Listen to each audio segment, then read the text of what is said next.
Hello students this is physics Guruji Ashish Wadia sir हाजिर है अपने लिए यूनिट एंड डायमेंशन की सीरीज़ का ये 4th लेक्चर है बच्चों। इसमें अपन इसके पहले मैं 3 लेक्चर अपलोड कर चुका हूँ। 2 लेक्चर यूनिट एंड डायमेंशन के ऊपर, 1 लेक्चर अपना एरर के ऊपर।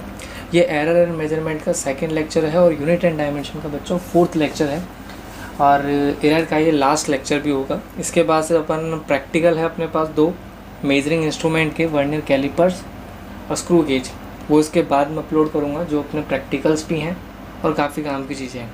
तो इस यूनिट एंड डायमेंशन सीरीज़ का ये लास्ट लेक्चर होगा बच्चों 11th क्लास के लिए। इसमें मैं थ्योरी और न्यूमेरिकल दोनों डिस्कस करूँगा। जो भी लास्ट ईयर के न्यूमेरिकल्स हैं वो अपन इसके अंदर ही डिस्कस कर लेंगे इसी वीडियो में, उसके लिए अलग वीडियो नहीं बनाएंगे।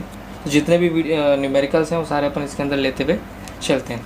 तो इसके पहले मैं आपको बता दूं, पहले तो जो बच्चे मेरे चैनल पर नए हैं वो इससे पहले यूनिट एंड डायमेंशन के 3 वीडियोस में अपलोड कर चुका हूं। तो उससे पहले वो उनको देखे तो ही उनको ये चीज़ समझ में आएगी, अदरवाइज़ उनको कुछ भी समझ में नहीं आएगा। ये मैं पहले बोल दूँ, ठीक है बच्चों। तो इसके अंदर अपन बात करेंगे एरर्स तक। हम इसके पहले वाले लेक्चर L3 में यानी कि लेक्चर 3 में हम एरर्स तक बात कर चुके थे। एरर्स के बारे में डिफरेंट 2 तरह के एरर्स हमने बात की थी, रैंडम एरर और, ठीक है, 2 तरह के एरर्स हमने बात की थी। उसी का ये आगे का कंटिन्यू सेक्शन है। अब चलिए शुरू करते हैं। उसके बाद अपन एरर मेजरमेंट का ये अगला सेशन। देखो, जैसे अब अपन इस लेक्चर में बात करेंगे कॉम्बिनेशन ऑफ एरर से। समझाता हूँ कैसे। देखो, जैसे यहाँ पर आपको एक स्क्रीन पर दिख रहा होगा, 2 कैंडिडेट्स हैं, 2 स्टूडेंट्स हैं। एक लेंथ मेज़र करना चाहती है, एक ब्रेथ मेज़र करना चाहती है, ठीक है। अब इन्होंने जो लेंथ मेज़र की वो कुछ इस तरह से थी, यानी कि जो लेंथ मेज़र हुई वो कुछ इस तरह से मेज़र की गई और जो ब्रेथ मेज़र की गई वो कुछ इस तरह से मेज़र की गई। समझाता हूँ इसका मतलब क्या है। ये जो मेज़रमेंट इन्होंने किया है इसका मतलब क्या है मैं समझाता हूँ। यहाँ पर देखो, हमने याद तो पिछले लेक्चर में हमने सबसे पहले हमें क्या बताया था कि हम जब भी कोई मेज़रमेंट करते हैं तो उसमें सिस्टमेटिक एरर आती है और एक रैंडम एरर आती है। अब रैंडम एरर के कॉजेज़ हमें पता नहीं होते, तो रैंडम एरर को रिड्यूस करने के लिए हम क्या करते हैं, मल्टीपल टाइम अपने एक्सपेरिमेंट को रिपीट करते हैं। यानी कि हम n रीडिंग्स लेते हैं, मल्टीपल रीडिंग्स हम लेते हैं। अब उन मल्टीपल रीडिंग में से हम क्या होता था, हमें एब्सोल्यूट एरर हम निकालते थे, यानी कि एब्सोल्यूट वैल्यू अपन निकालते थे। याद हो तो पिछले लेक्चर मैंने परसेंटेज एरर कैलकुलेट करना भी सिखाया था, आपको एब्सोल्यूट एरर कैलकुलेट करना सिखाया था, मीन एब्सोल्यूट वैल्यू कैलकुलेट करना सिखाया था।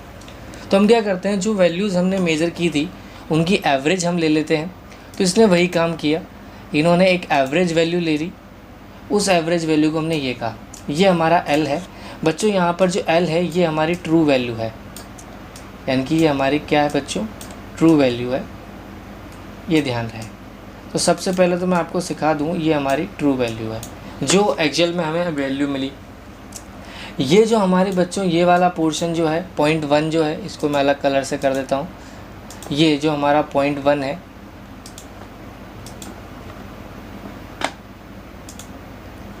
ये 0.1 जो है इसे हम बोलते हैं बच्चों मीन एब्सोल्यूट एरर, MAE लिख देता हूँ इसको शॉर्ट में।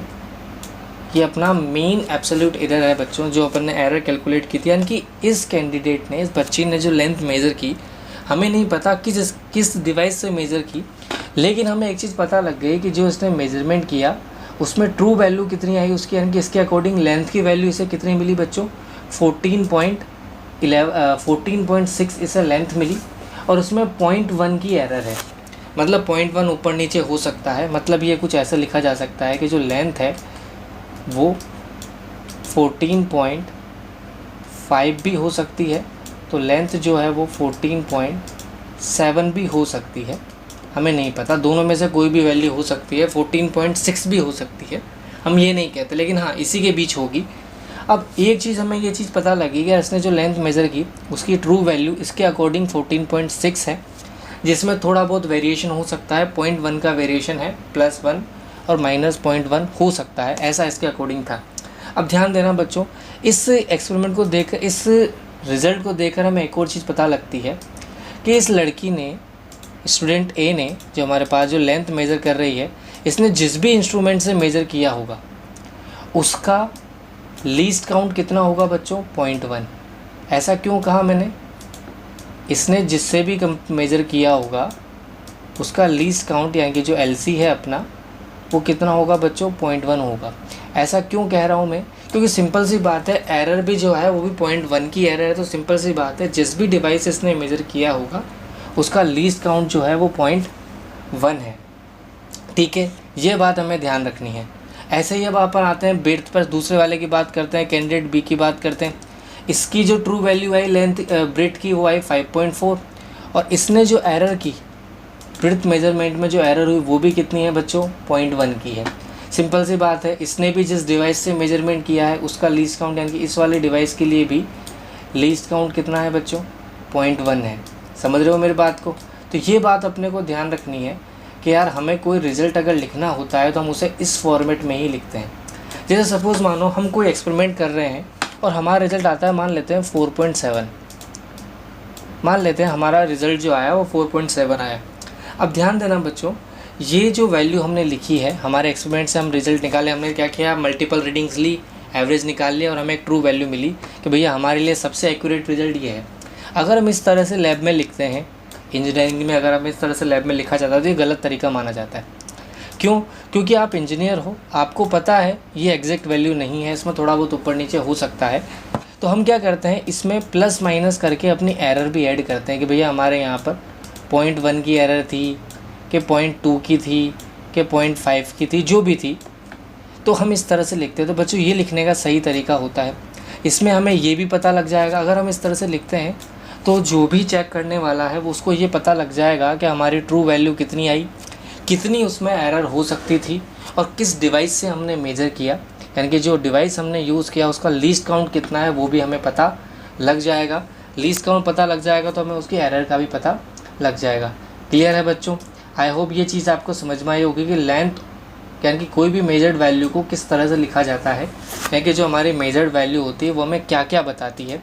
हमें ट्रू वैल्यू बताती है और हमें उसमें जो एब्सोल्यूट एरर आती है, मीन एब्सोल्यूट एरर आती है, उसको बताती है।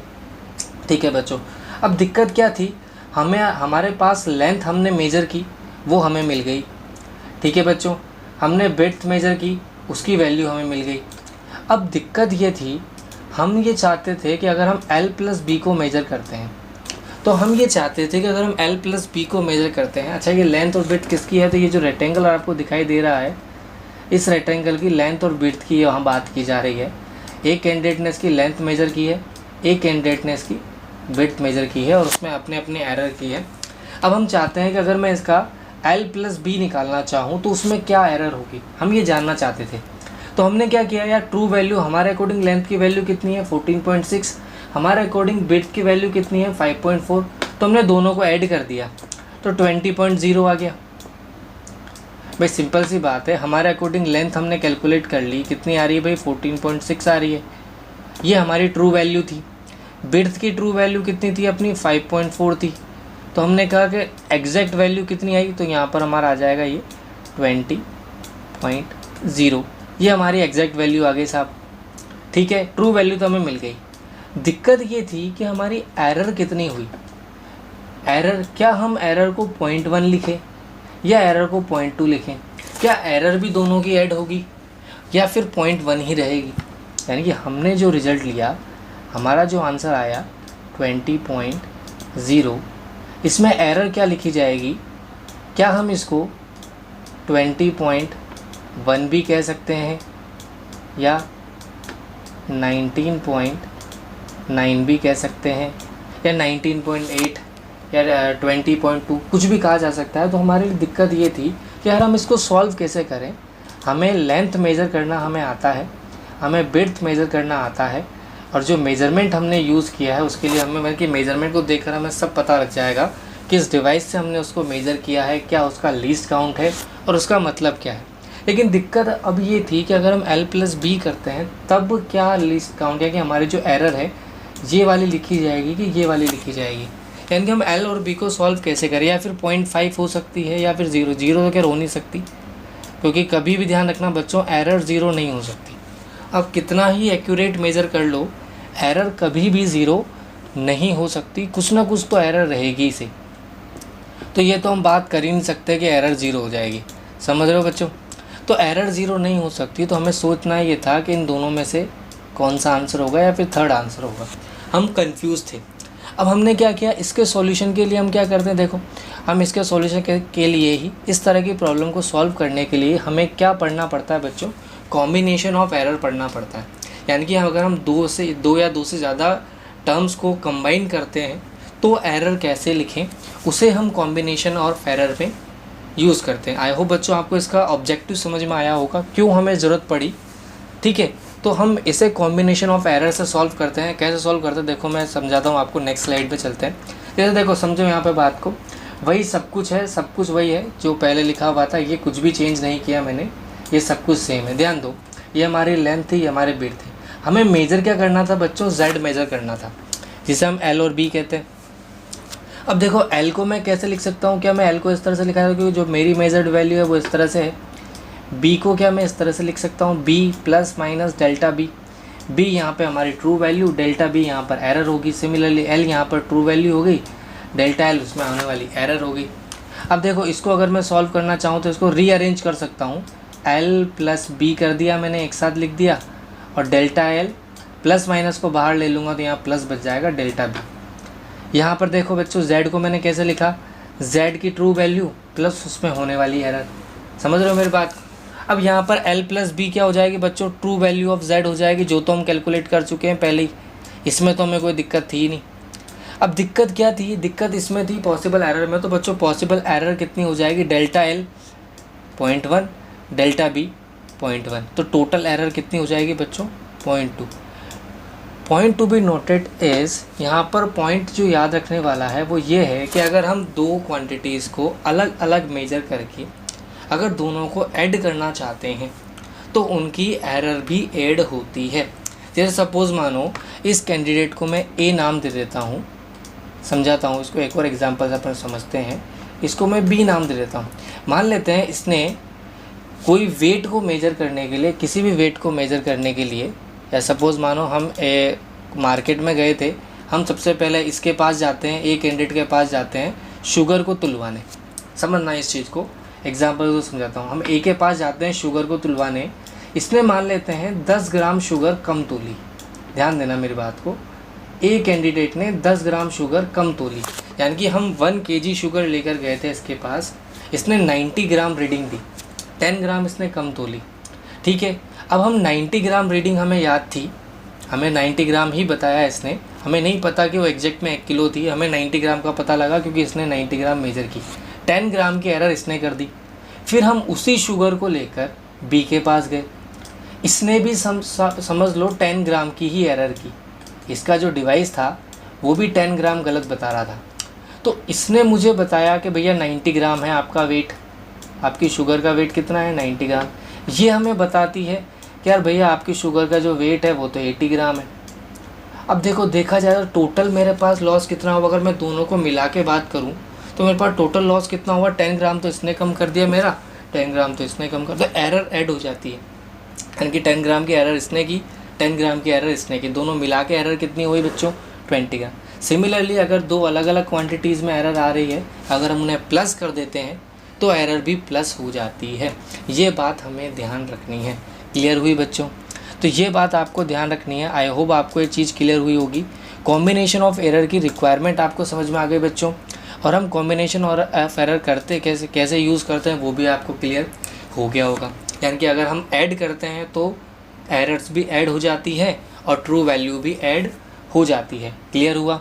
चलो आगे चलते हैं। सिमिलरली अगर मुझे ऐसे सब्सट्रैक्शन करना हो तो जैसे मैंने l माइनस बी कर दिया, देखो ध्यान दो, ये सब कुछ सेम है, इसमें कोई चेंज नहीं है। वही हमारा डेटा है, वही हमारी लेंथ है, वही हमारी एरर है, वही हमारे विड्थ है, वही हमारी एरर है। एग्जाम्पल वही है, फ़र्क इतना सा इस बार मैंने माइनस किया, तो वही डेल्टा जेड को लिखने का तरीका, z की ट्रू वैल्यू प्लस में होने वाली मीन एब्सोल्यूट एरर। l को लिखने का तरीका l plus mean absolute error, b true value plus mean absolute error. Simple सी बात है, वही l माइनस बी करेंगे, प्लस माइनस को कॉमन लेंगे, ये सेम आ जाएगा। तो हमारी ट्रू वैल्यू ऑफ z तो माइनस हो जाएगी, यानी कि हमने इसको तो माइनस कर दिया, प्लस था तो प्लस कर देंगे, माइनस है तो माइनस कर देंगे। एरर का जो था, एरर अभी भी प्लस हुई। ध्यान देना, ये बात हमें ध्यान रखनी है कि अगर हम क्वांटिटीज़ को ऐड करें या सब्सट्रैक्ट करें, दोनों केस में हमारी जो एरर होती है वो प्लस होती है, ये ध्यान रखना। ध्यान रखना बच्चों, क्या बात हमें ध्यान रखनी है, अगर दो अलग अलग क्वांटिटीज़ हैं उनमें हमने उनको सेपरेटली मेज़र किया, उनको हमें जोड़ना है तो भी उनमें होने वाली एरर ऐड हो जाएगी। अगर उन्हें सब्सट्रैक्ट करना है तो भी उनमें होने वाली एरर जो है बच्चों वो ऐड हो जाएगी। ऐसा क्यों समझ रहे हैं हम, क्यों पढ़ रहे हैं इसको, क्योंकि इसके बिहाफ पर बहुत सारे न्यूमेरिकल हम आगे करने वाले हैं, इस पर हम बहुत सारी चीज़ें अपन आगे पढ़ने वाले हैं। और इसके ऊपर नीट में लगभग हर साल न्यूमेरिकल आता है, ये ध्यान रहे बच्चों। एक क्वेश्चन इसके ऊपर लगभग हर साल आया है और ये प्रैक्टिकल लाइफ में भी बहुत इंपॉर्टेंट चीज़ है। समझ रहे हो मेरी बात को? तो चलिए आगे चलते हैं अपन। इसके बाद अपन चलते हैं मल्टीप्लिकेशन पे। भैया हमने सब्सट्रैक्शन, हमने एडिशन देख लिया, हमने सब्सट्रैक्शन देख लिया, अब देखते हैं मल्टीप्लिकेशन पे। क्या मल्टीप्लिकेशन पे भी प्लस होगी क्या, चेक करते हैं। तो मल्टीप्लिकेशन को करने के लिए हम क्या करते हैं, वही हमारा तरीका, वही हमारा स्क्वायर है, l इंटू बी हमने कर दिया। z को लिखने का तरीका सेम है, लेंथ को लिखने का तरीका सेम है, ब्रेड्थ को लिखने का तरीका सेम है, फ़र्क इतना सा है बीच में मल्टीप्लाई हो गया। अब ध्यान देना, मल्टीप्लाई करने का तरीका जो हमें बचपन में सिखाया गया था, मैं वही तरीका यूज़ करने वाला हूँ। देखो l को पहले मैंने b से मल्टीप्लाई किया तो हमारा l भी आ गया, फिर मैंने l को डेल्टा b से मल्टीप्लाई किया तो हमारा l डेल्टा b आ गया। क्लियर हो रहा है बच्चों? जो हम मल्टीप्लाई करने का तरीका जो हम यूज़ कर रहे थे, फिर हमने डेल्टा l को हमने b से मल्टीप्लाई किया तो ये हमारा b डेल्टा l आ गया, और लास्ट हमने डेल्टा l को हमने डेल्टा b से मल्टीप्लाई किया तो ये l डेल्टा b आ गया। क्लियर हुआ बच्चों? अब ध्यान देना, हमने दोनों साइड क्या किया, LB से डिवाइड कर दिया। तो यहाँ LB से डिवाइड करोगे मतलब Z हो जाएगा, तो ये तो कट गया, ये भी Z हो जाएगा तो डेल्टा Z अपॉन Z हो जाएगा। LB से LB कट जाएगा बच्चों, 1 हो गया। यहाँ पर देखो LB से डिवाइड करोगे L से L कट जाएगा, यहाँ पर B मिलेगा, यहाँ पर L मिलेगा, यहाँ पर ये मिल जाएगा। अब ध्यान देना बच्चों, ये डेल्टा L क्या है यहाँ पे, यहाँ पर डेल्टा L है लेंथ में एरर, डेल्टा B क्या है ब्रेड्थ में एरर, और ये मिलके क्या बनती है बच्चों, परसेंटेज एरर। याद करो जब हमने परसेंटेज एरर पढ़ी थी तो परसेंटेज एरर का फॉर्मूला हमने यही देखा था। देखो ऊपर हमारी रूट मीन वैल्यू आती थी और नीचे हमारी एवरेज वैल्यू आती थी, इसको इंटू 100 से मल्टीप्लाई करते थे तो परसेंटेज एरर मिल जाती थी। समझ रहे हो? तो ये वही तरीका है। तो ये परसेंटेज एरर इन बी है, ये परसेंटेज एरर इन जी है। अब देखो सिंपल सी बात है, चूँकि जो हमारी एरर होती है बहुत कम होती है, सिंपल सी बात है, हम कोई ऐसा इंस्ट्रूमेंट तो यूज़ लेंगे नहीं जिससे एरर बहुत ज़्यादा हो। जनरली हमारी जो एरर होती है, अगर हम किसी स्केल को यूज़ करना चाहते हैं मेजरमेंट के लिए, तो जो एरर होनी चाहिए हमारे अकॉर्डिंग वो 5% से लेस होनी चाहिए। अगर वो 5% से कम है तो हम उसको यूज़ कर सकते हैं, ऑपरेटर्स को हम यूज़ कर सकते हैं। अगर वो 5% से ज़्यादा एरर हमें दे रहा है तो हम उसको यूज़ करना पसंद नहीं करते या हम उसको यूज़ नहीं कर सकते। रीज़न क्योंकि ज़्यादा एरर दे रहा है वो हमारे लिए कंफर्टेबल नहीं है, तो हम उसको यूज़ नहीं करते। ठीक है, तो हमारी जो एरर होती है 5% से कम होती है, यानी कि हमारी एरर बहुत छोटी है। अब सोचो उसको आप मल्टीप्लाई करोगे, जैसे मान लेता हूँ यहाँ पर डेल्टा L की वैल्यू 0.1 है और डेल्टा B की वैल्यू भी 0.1 है। अब 0.1 इंटू 0.1 करोगे तो वैल्यू हमें मिलेगी, ये वैल्यू हमें मिलने वाली है 0.01, हाँ 0.01। ठीक है, ये वैल्यू हमें मिलेगी। तो यानी कि पॉइंट के बाद हमें 2 डेसिमल मिलेंगे, यानी कि जो बहुत छोटी वैल्यू है, तो ये हमारी बहुत स्मॉल वैल्यू है, तो हम इसको नेगलेक्ट कर देते हैं। क्योंकि ये वाली टर्म जो हमारी होती है वेरी स्मॉल टर्म होती है, तो हम इसे नेगलेक्ट कर देते हैं। मैं कलर चेंज कर देता हूँ, येलो दिख नहीं रहा। ये हमारी नेग्लेजिबल वैल्यू है, तो हमने इसको हटा दिया। बचा कौन, ये। अच्छा +1 कट जाएगा, तो डेल्टा Z यानी कि Z में percentage error upon delta B plus delta L। ध्यान रहे, अगर हमें इस केस में यानी कि मल्टीप्लिकेशन के केस में अगर हमें दिया जाएगा तो हमें परसेंटेज एरर दी जाएगी। क्या दी जाएगी बच्चों, परसेंटेज एरर। अभी जो क्वेश्चन आया था वो परसेंटेज एरर के बेस पे आते हैं, मैं आपको अभी क्वेश्चन के थ्रू समझाऊंगा इस चीज़ को। फ़िलहाल इस चीज़ को समझो कि हमारे मल्टीप्लिकेशन के केस में जो रिज़ल्ट आता है वो दोनों में परसेंटेज एरर को हम सिंपली ऐड कर देंगे तो हमें आंसर मिल जाएगा। अब हमारा आंसर, हमारा क्वेश्चन ये नहीं था, हमारा क्वेश्चन ये है, ध्यान दो इधर। तो हम क्या करेंगे, फॉर्मूला हमारे पास ये रहा, डेल्टा Z हमें कैलकुलेट करना है, z की जगह z की वैल्यू रख दी, यानी कि l इंटू बी कर दिया। तो l की जगह l की वैल्यू रख दी, b की जगह b की वैल्यू रख दी, डेल्टा b की जगह डेल्टा b की जगह b की वैल्यू, डेल्टा l की जगह डेल्टा l की जगह l की वैल्यू। अब हमें सिंपली इसे सॉल्व करना है और डेल्टा z कैलकुलेट कर लेना है। सिंपल कैलकुलेशन है, लास्ट में ये वाली चीज़ कट जाएगी हमारे पास। तो डेल्टा z हमारा ये आ जाएगा। चाहो तो आप 0.1 कॉमन ले सकते हो, 0.1 कॉमन लगे तो 14.6 आएंगे लगभग ये डेल्टा z अपने पास मिलेगा 20.0 इंटू 0.1। मेरा तो ये आ रहा है, यानी कि लगभग ये आएगा 2.00 के समथिंग कुछ वैल्यू बनेगी। ठीक है, यही बनेगा 2.00 के समथिंग वैल्यू आएगी, यानी कि लगभग 2 की एरर आई। समझ रहे हो मेरी बात? तो ये जो मल्टीप्लिकेशन में एरर आई वो इतनी आई। तो मल्टीप्लिकेशन के केस में अगर हमें दिया जाता है तो हमें इस तरह से सॉल्व करना है। आगे बहुत सारे क्वेश्चन अपने इसके ऊपर करने वाले हैं। फ़िलहाल सिर्फ आप कंसेप्ट सीखो, क्वेश्चन के साथ मैं आपको क्वेश्चन के साथ इसके बहुत अच्छी तरीके से इसको क्लियर कराऊंगा। सिर्फ कंसेप्ट सीखो। अभी क्लियर हुआ बच्चों? तो अपने 3 चीज़ें समझी, मल्टीप्लिकेशन, एडिशन और सब्सट्रैक्शन। अब लास्ट अपना बचा डिवीज़न, वो भी देख लेते हैं। डिवीज़न करते हैं अगर अपन l बाई बी करते हैं तो l बाई बी के केस में हमें क्या करना है बच्चों? दोनों तरफ लॉग लेना है। ये 11th वाले बच्चों के लिए नया है, नीट वाले बच्चे थोड़ा समझते हैं लॉग लेना। तो दोनों तरफ हम लॉग लेते हैं। लॉग में बच्चों एक रूल होता है, अगर लॉग में हमारा a बाई बी होता है तो इसे हम l यानी कि log a minus ln b कर सकते हैं। ये हमारा रूल होता है। ठीक है, वही रूल मैंने यहाँ पे यूज़ किया है। अब इसको ln को हम कैसे लिख सकते हैं? dl/l लिख सकते हैं। इसको हम क्या लिख सकते हैं? dl by B. हमने इंटीग्रेशन किया है दोनों तरफ तो dl बाई z इसको लिखा जा सकता है। तो डेल्टा z, ये dz क्या है यहाँ पर? z में एरर, dl क्या है यहाँ? लेंथ में एरर, db क्या है यहाँ पे? b में एरर। सिंपल सी बात है, प्लस हो जाएगा। हमें याद ये चीज़ रखनी है, यानी कि एरर हमेशा प्लस होती है। ठीक है, इस वाले केस में अगर अपन सॉल्व करना चाहें तो हमें उसके लिए यहाँ पर इसमें वैल्यू पुट करनी पड़ेंगे। पहले हमें इसकी परसेंटेज एरर निकालनी पड़ेगी। मैं आगे न्यूमेरिकल से इसको समझा दूंगा, अभी इसमें मत उलझो। फिलहाल हमें एक चीज़ ध्यान रखनी है, क्या कि एरर जो होती है हर केस में प्लस होती है।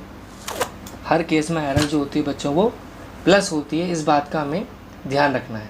आगे चलते हैं, इसके बाद अपन आगे बढ़ते हैं। आगे है अपना पावर की फॉर्म में अगर हो जाए अपना, अगर हमें पावर की फॉर्म में मिलता है, इसको मैं एक साथ क्लियर कर देता हूँ सर। ये लो, क्लियर हो गया है। अगर हमें पावर की फॉर्म में मिलता है, ध्यान दो, अगर हमें a स्क्वायर दे दिया तो हम इसको क्या a डॉट a लिख सकते हैं बच्चों? a डॉट a हो जाएगा तो दोनों तरफ वही लॉग लेते हैं। तो लॉग हमारा देखो मल्टीप्लाई है तो यहाँ प्लस हो जाएगा, अगर डिवाइड होता तो प्लस हो जाता। तो इसको हम D A by D A लिख सकते हैं। इसको D A by D A क्या 2 into D A by D A लिखा जा सकता है। तो इसको हम लिख सकते हैं 2, ये हमारी परसेंटेज एरर हो जाएगी। तो अगर हमें पावर में दी जाती है परसेंटेज एरर, अगर हमें पावर में दी गई है या कोई भी क्वांटिटी अगर हमें पावर में दी गई है तो हम उसकी पावर को आगे ले आते हैं और परसेंटेज से उसकी मल्टीप्लाई कर देते हैं। अब देखो इसके क्वेश्चन के थ्रू मैं आपको इसको क्लियर कराता हूँ। इसको क्वेश्चन के थ्रू समझते हैं। देखो आगे क्वेश्चन है अपना, in an experiment,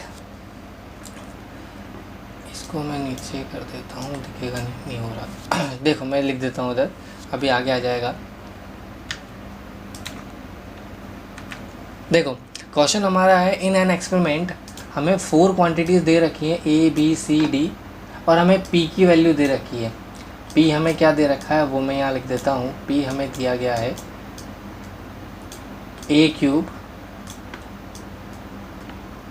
B square upon CD, ये हमें दिया गया है। अब हमसे पूछा है P में परसेंटेज एरर बताओ, नीट का क्वेश्चन है 2013 का। अब ध्यान दो, सिंपल हमें उसने कहा कि भैया जब हमने A को मेज़र किया था तो 1% की एरर हमसे हो गई थी। जब हमने B को मेज़र किया तो हमसे 2% की एरर हो गई।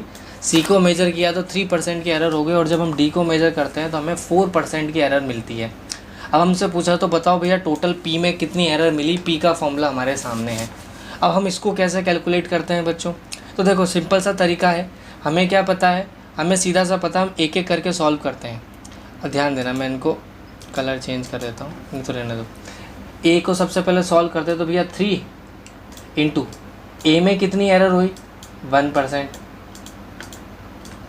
समझ रहे हो। एक मिनट रुको, मैं इसको मैंने लिख रखा है, मेंशन किया हुआ है, इसको लिख के मैं आपको उसी चीज़ से समझा देता हूँ, लिखा हुआ है सब कुछ। देखो ये हमारा फॉर्मूला हो गया जो हमें दिया गया था। अब देखो हमें करना क्या है, डेल्टा पी में एरर निकालने। तो भैया देखो सबसे पहले ए को देखना, ए के ऊपर पावर लगी हुई, तो हम उसको कैसे कर सकते हैं भैया, पावर को आगे ले आओ, ए में परसेंटेज एरर लिख दो, यही तो तरीका हमने सीखा था अभी। दूसरा बी में देखो 2 को आगे ले आओ, डेल्टा बी में परसेंटेज एरर लिख दो। दोनों क्या हो रही है, ए और बी मल्टीप्लाई हो रही है, तो मल्टीप्लाई में हम कैसे सॉल्व करते हैं भैया, उनको प्लस कर दो। मल्टीप्लाई में आता है तो प्लस कर दें, पावर में आता है तो पावर को आगे ले आओ, परसेंटेज एरर लगा दो। ऐसे देखो सी को देखो, पावर कितनी है 1, तो मैंने इसके आगे पावर भी 1 लगा दी, चूँकि डिवाइड में था तो प्लस कर दिया। ऐसे ही डी में देखो कितनी एरर हो रही है 1, तो मैंने इसके आगे पावर 1 लगा दी, मल्टीप्लिकेशन में है तो प्लस कर दिया। यानी कि हमें करना क्या है, सिंपल सी बात है, सिंपल सा याद रखना है आपको, जो भी एरर है अगर पावर है तो पावर से मल्टीप्लाई कर दो और ऐड कर लो, आंसर रखते हैं। अब देखो 3 इंटू 1%, 2 इंटू 2%, 3%, 4%, आंसर आ जाएगा अपना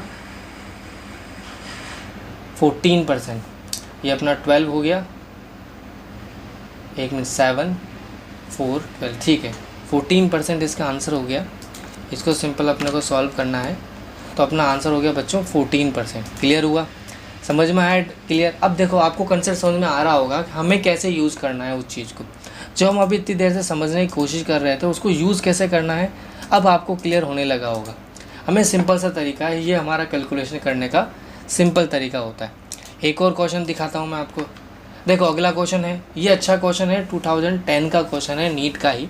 देखो क्वेश्चन क्या कहना चाह रहा है, एक a student measures the distance ट्रेवर्स in a free fall of a body. ध्यान रखना बच्चों, free fall of a body की बात कर रहा है। इनिशियली वो रेस्ट में थी, मतलब हमें जो u दिया गया है बच्चों वो 0 दिया गया है। ध्यान रखना, उसने खुद ने कहा है इनिशियली वो रेस्ट में थी, डिस्टेंस वो मेज़र करना चाहता है। उसने g को मेज़र करने के लिए एक्सेलरेशन ड्यू टू ग्रेविटी में परसेंटेज, अच्छा उसको डिस्टेंस, उसने एरर हमें दे रखी है डिस्टेंस और टाइम में, यानी कि हमें डेल्टा एस हमें दिया गया है, उसने क्वेश्चन में दिया हुआ है E1, और परसेंटेज मतलब जो परसेंटेज एरर इन टी जो उसने दिया गया है वो उसने दे रखा है हमें E2। ये उसने क्वेश्चन में हमें दिया हुआ है, और उसने खुद ने कहा है कि ये जो u है वो 0 है। आपसे पूछा है g में एरर बताओ, किस में एरर बताओ बच्चों, g में, यानी कि ग्रेविटेशनल एक्सेलरेशन की एक्सेलरेशन ड्यू टू ग्रेविटी में उसने आपसे एरर पूछी है। अच्छा क्वेश्चन है, चलिए शुरू करते हैं। देखो इसको कैसे करेंगे इसको क्लियर कर देता हूँ मैं पहले। देखो कैसे करना है, सबसे पहले तो चूँकि उसने फ्री फॉल की बात करी है तो मैं फ्री फॉल की कंडीशन के लिए अपनी सबसे पहले थर्ड इक्वेशन लगाऊंगा, v square is equal to u square plus 2gs। यहाँ पर देखो v क्या है, हमारी फाइनल वेलोसिटी। अगर मैं फ्री फॉल के केस में बात करूँ तो फर्स्ट इक्वेशन से v इज इक्वल टू हमारा u प्लस gt होता है। याद आ रहा है कुछ, 9th क्लास में पढ़ा है, ठीक है। u की वैल्यू 0 है तो v हमारा कितना हो जाएगा बच्चों, gt। मैंने यहाँ यूज़ किया उसको, तो हमारे पास फाइनल वेलोसिटी आ गई gt। इनिशियल वेलोसिटी कितनी थी 0, 2gs ऐसा का ऐसा। g यहाँ पर एक्सेलरेशन ड्यू टू ग्रेविटी है, s यहाँ पर डिस्टेंस है, t यहाँ पर टाइम है। स्क्वायर करेंगे तो g स्क्वायर t स्क्वायर हो जाएगा, एक g से हमारा एक g कट जाएगा। यहाँ पर हमें g निकालना था, g हमारा हो जाएगा s। ये देखो यहाँ पर अगर मैं g निकालना चाहूँगा तो ये हो जाएगा अपना 2s अपॉन टी स्क्वायर, लिखा हुआ है साथ पास में, ठीक है। ये हमारा g हो जाएगा। अब हमें फॉर्मूला मिल गया। अब देखो सिंपल सी बात है, 2 है। अब ये तो चूँकि 2 एक नंबर है तो इसके ऊपर तो एरर आ नहीं सकती भाई, 2 को आपने मेजर थोड़ी किया है। जब 2 को आपने मेजर ही नहीं किया तो उसमें कोई एरर आ ही नहीं सकती। तो इस 2 का हमारे लिए कोई रोल नहीं है फिलहाल फॉर्मूले में। s के ऊपर पावर कितनी है बच्चों 1, तो मैंने भी 1 लगा दी, परसेंटेज एरर s लिख दी। चूँकि डिवाइड में है तो प्लस कर दिया, समझ रहे हो, डिवाइड में है फॉर्मूला तो प्लस कर दिया। टी स्क्वायर है तो मैंने 2 लगा दिया, टी में परसेंटेज एरर कर दी। अब देखो एस में परसेंटेज एरर कितनी दे रखी थी हमें, ये रही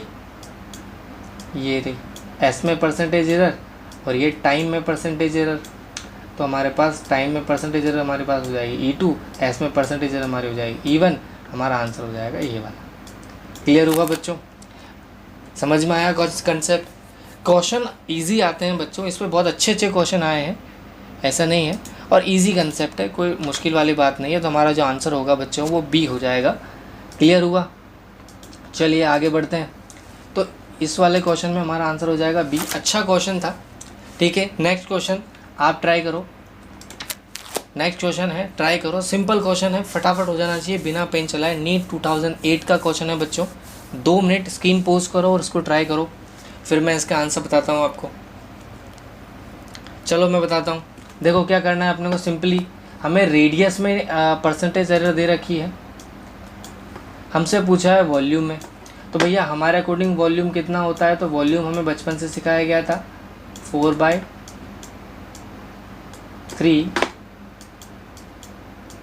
पाई आर क्यूब। याद करो स्फीयर का वॉल्यूम 4/3 पाई आर क्यूब। अब देखो ये 4/3 पाई जो है ये तो कांस्टेंट है, इसको तो हमने मेजर किया ही नहीं है, तो हम फिक्स यूज़ करते हैं। मेजर किसको किया था, आर को, तो हम इसको क्या लिख सकते हैं 3 इंटू आर में एरर कितनी है भैया 2%, तो टोटल आंसर कितना हो जाएगा बच्चों 6%। क्लियर हुई बात? समझ रहे हो? बहुत सिंपल क्वेश्चन है बच्चों, 2008 में आया है और बहुत इजी क्वेश्चन है, हमें पेन भी चलाने की ज़रूरत नहीं है इस क्वेश्चन के लिए। समझ रहे हो मेरी बात को? तो बस कंसेप्ट आना चाहिए और कुछ नहीं है, क्वेश्चन सिंपल ही आते हैं। तो इसका आंसर जो है बच्चों बी हो जाएगा। चलिए आगे बढ़ते हैं, अगला क्वेश्चन पे आते हैं। देखो अगले क्वेश्चन पे क्या कहा गया, नेक्स्ट क्वेश्चन है 2019 का क्वेश्चन है, लेटेस्ट क्वेश्चन है। इसमें हमें क्या दिया गया है, ABCD 4 क्वांटिटीज़ दे रखी है, इनमें परसेंटेज एरर दे रखी है, हमें P में परसेंटेज एरर पूछी है। तो P की वैल्यू हमें जो दे रखी है बच्चों वो दे रखी है हमें, 1 मिनट रुक जाओ, मेरे लिखने की ज़रूरत नहीं, मैंने पहले मेंशन किया हुआ है साइड। देखो P की वैल्यू जो है वो हमें यहाँ दिखी हुई है, यहाँ पे ये मिस्टेक है, 1.3 है, 1/3 है सॉरी, ठीक है ना, तभी आंसर मिलेगा, 1/2 से आंसर नहीं मिलेगा इसमें से। तो 1/3 ये अपने पास P की वैल्यू दे रखी है। अब देखो सिंपल सी बात है, सॉल्व करना है हमें।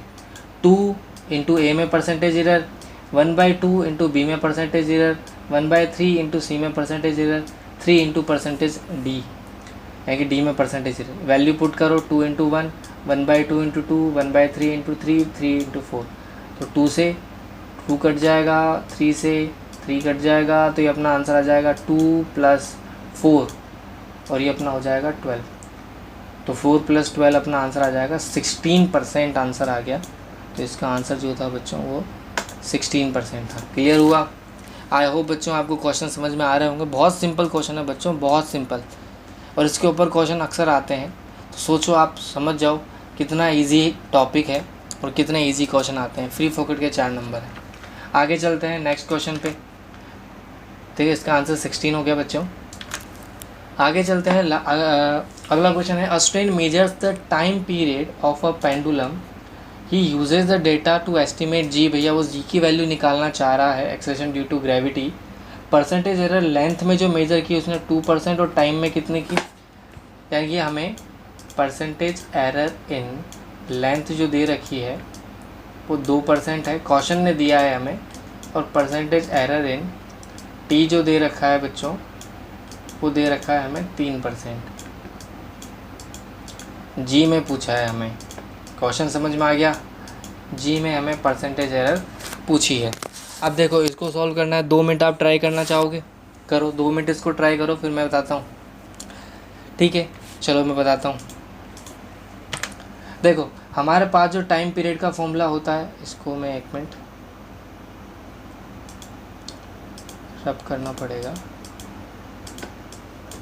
ये देखो यहाँ पर टाइम पीरियड का फॉर्मूला हमारा क्या होता है बच्चों, 2π/LG होता है। यहाँ पर स्क्वायर करेंगे तो ये t² हो जाएगा, ये 4π² हो जाएगा, अंडर रूट का स्क्वायर करोगे तो LG हो जाएगा। अब हमें यहाँ से g की वैल्यू निकालनी है, तो g को इधर ले आओ, t² को इधर ले आओ। ये हमारे पास फॉर्मूला बन। सबसे पहला काम बच्चों फॉर्मूला बनाने का करो, सबसे पहले उस क्वांटिटी को अलग करो जिसको आप सॉल्व करना चाहते हो। जिस क्वांटिटी की भी हमें परसेंटेज एरर निकालना चाहते हैं, सबसे पहले उसको सॉल्व करो। अब हमें करना क्या है, सिंपल सी बात है, 4π तो कांस्टेंट है, L के ऊपर पावर कितनी 1, तो इसके आगे मैंने 1 लगा दिया। करना तो प्लस है ही सही, तो उसको तो अपन देखेंगे ही नहीं।